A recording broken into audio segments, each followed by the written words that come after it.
नमस्कार। अपनी बात शुरू करने से पहले मैं आप सभी लोगों से कहना चाहूँगा कि इस वीडियो को ईयरफोन्स लगाकर किसी शांत जगह पर अकेले बैठकर ही ध्यान से सुनना। तो चलिए मैं अपनी बात शुरू करता हूँ। आज हम बात करेंगे भारत की समस्या क्या है। इस देश में आज करीब 140 करोड़ जनसंख्या है, जिसमें अधिकतर यंग जनरेशन है, यानी जवान बच्चे हैं। और वो यंग जनरेशन सबसे ज़्यादा आज पश्चिम देशों से इन्फ्लुएंस है। आज के वक्त में ये भारत वो भारत नहीं है जो आज से 2000-3000 साल पहले रहा होगा, और इसके जिम्मेदार लोग खुद हैं। यहाँ लोगों को अधिकतर बड़ी बड़ी बातें करने के अलावा कुछ और करते हुए आप कभी नहीं देखेंगे। 140 करोड़ जनसंख्या के साथ ये देश आज जहाँ होना चाहिए था वहाँ पहुँच नहीं पाया, और अभी भी कुछ नहीं पता कि ये देश वहाँ कब तक पहुँचेगा।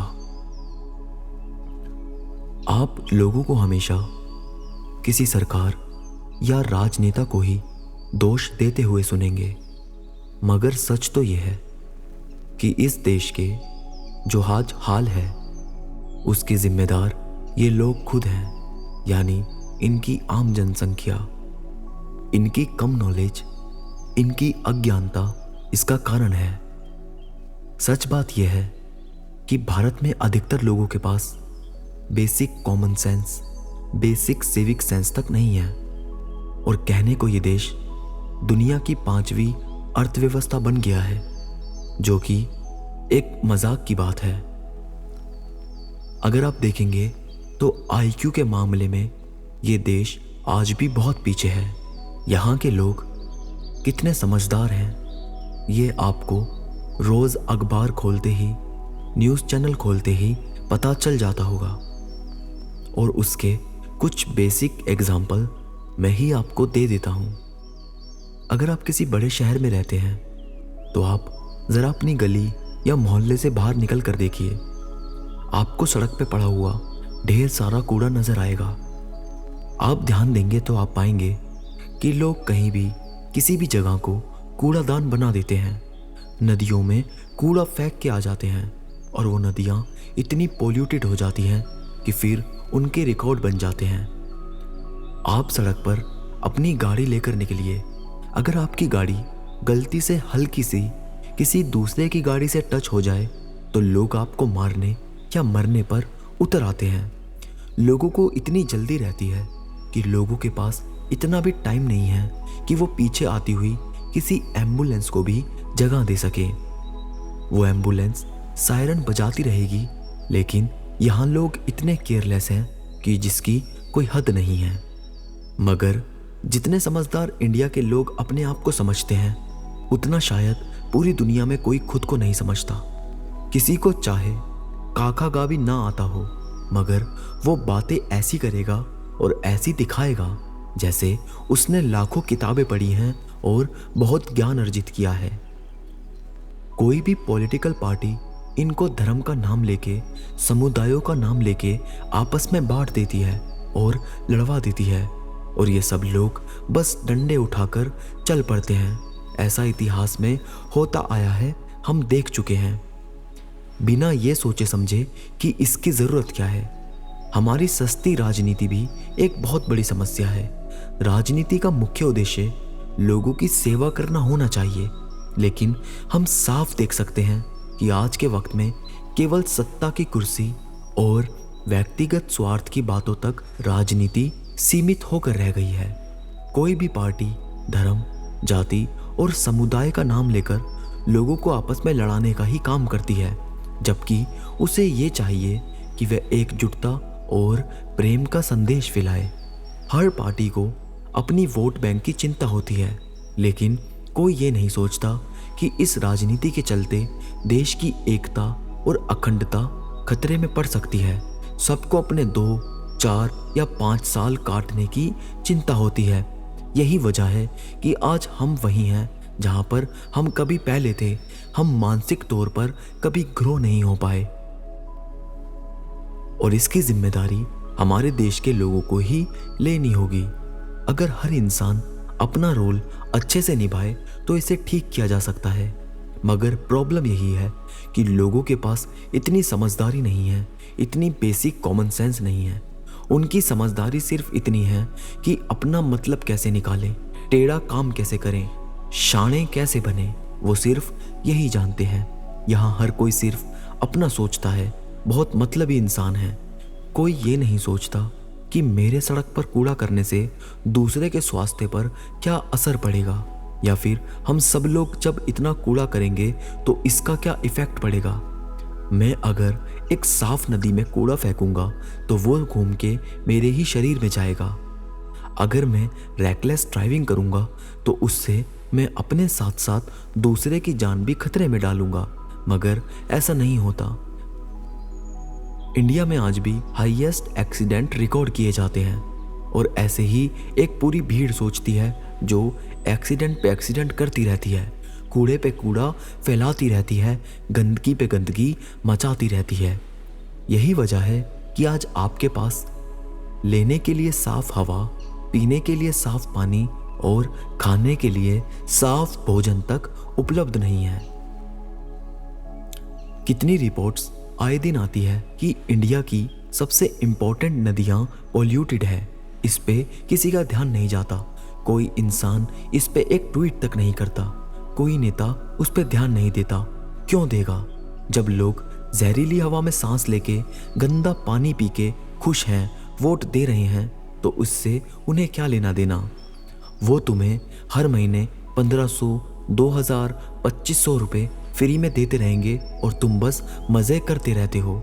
जिन लोगों के लिए नेताओं को मुफ्त बांटने का प्रचार करना पड़ता है, आप कैसे उम्मीद कर सकते हैं कि ऐसे समाज के लोग अपने लिए एक अच्छा इंसान चुन सकते हैं?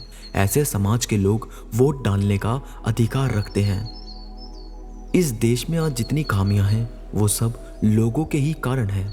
कोई दूसरे देश से लोग आकर आपकी गली में कूड़ा नहीं फेंकते, कोई दूसरे देश से लोग आकर आपकी नदियाँ पोल्यूटेड नहीं करते, मगर ये सब लोग कभी एक साथ नहीं आ सकते। ये कभी अपनी गलतियाँ एक्सेप्ट नहीं कर सकते क्योंकि इन्होंने कभी सच को स्वीकारना नहीं सीखा। ये लोग कभी एक साथ खड़े नहीं हो सकते क्योंकि इन्होंने ये सीखा ही नहीं है। इन्हें पाकिस्तान को, चाइना को देखकर डर लगता है, मगर जो हालत इनकी इस वक्त है उन्हें इससे डरना चाहिए।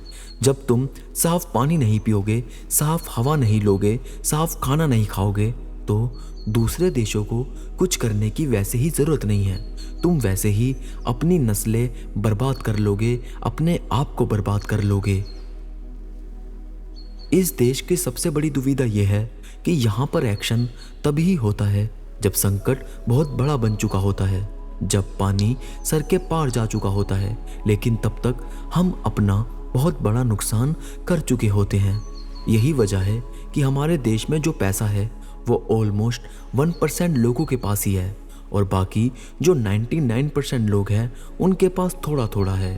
आप एक देश की गरीबी तब तक नहीं मिटा सकते जब तक उस देश से करप्शन खत्म ना हो, और वो इस देश में दीमक की तरह अंदर तक लगा हुआ है। हर कोई इंसान किसी ना किसी लेवल पे करप्शन में इन्वॉल्व है। क्या आप यकीन करेंगे, ये वही देश है जिसमें श्री कृष्ण, राम, शिव, बुद्ध, महावीर, शंकराचार्य और ना जाने कितने बड़े बड़े ज्ञानी रहे हैं, मगर आज इस देश की हालत बहुत बुरी है। मैं जानता हूँ आप लोगों को मेरी बात सुनकर ज़रूर बुरा लग रहा होगा। आप में से बहुत से लोग मुझे कमेंट में गालियाँ भी देंगे क्योंकि सच सुन के हमारा कुछ ऐसा ही रिएक्शन होता है। हमने अपने सपनों की दुनिया ऐसी बना ली है कि आज सत्य हमें दुख देता है। क्या आप जानते हैं कि भारत शुगर पेशेंट में नंबर 1 आता है, यानी यहाँ सबसे ज़्यादा डायबिटिक पेशेंट है और बहुत जल्द ही कैंसर पेशेंट की लिस्ट में भी हम नंबर 1 मुकाम हासिल कर लेंगे। उसका सबसे बड़ा कारण यही है कि ना तो हवा साफ है, ना पानी साफ है और ना ही खाना, जो इंसान की सबसे कॉमन ज़रूरतें हैं वही यहाँ पर सबसे बुरी कंडीशन में हैं। तभी हम हर साल देखते हैं ज़्यादा से ज़्यादा अमीर लोग इस देश को छोड़कर जा रहे हैं, क्योंकि जब अंधों की भीड़ में किसी के अंदर आँख आ जाती है तो फिर वो अंधों के बीच नहीं रहना चाहेगा। वो एक अच्छी जगह पर रहना चाहेगा जहाँ उसे साफ खाना, साफ पानी और साफ हवा मिल सके। हमें इस देश को सुंदर और खूबसूरत बनाने का प्रयास करना चाहिए।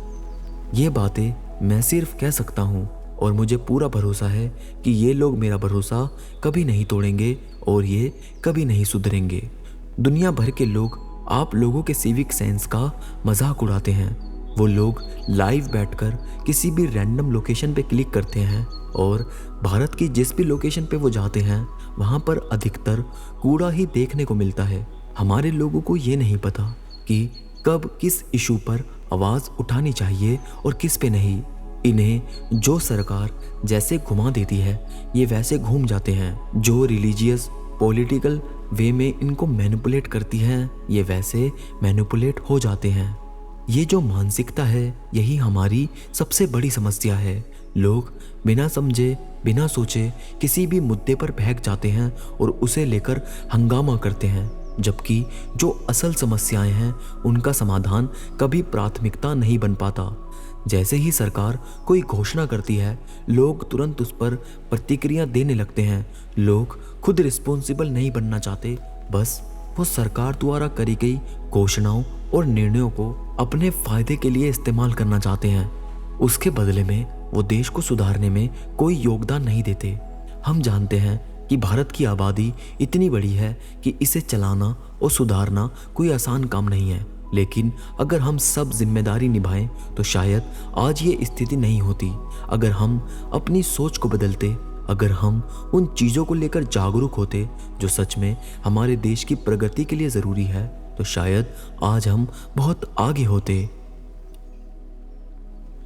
ये सच है कि भारत के पास विशाल संसाधन हैं, लेकिन वह संसाधन जब तक सही दिशा में इस्तेमाल नहीं होंगे तब तक हमारे हालात नहीं सुधर सकते। लोग सरकारों पर उंगली उठाते रहते हैं, लेकिन क्या कभी ये सवाल किया है कि हम खुद कितने जिम्मेदार हैं? हम खुद इस देश की हालत को सुधारने में कितना योगदान कर रहे हैं? क्या कभी हमने खुद से पूछा कि क्या हम खुद कूड़ा कचरा सही जगह पर फेंकते हैं?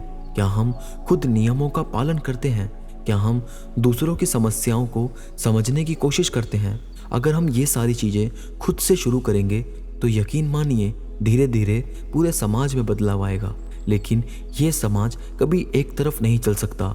4 लोग अगर एक दिशा में चलेंगे तो बाकी 4 दूसरी दिशा में। आजकल सोशल मीडिया पर हर कोई अपने विचार व्यक्त करता है, लेकिन क्या हमारी राय सच में सार्थक है? क्या हम जो बातें करते हैं वह देश और समाज के लिए भले की होती है या सिर्फ किसी को नीचा दिखाने के लिए? हम अपनी बातों से सिर्फ एक दूसरे को गिराने का काम करते हैं, जबकि असली मुद्दे कहीं पीछे रह जाते हैं। हमारी सोच और समझदारी को सुधारने की ज़रूरत है।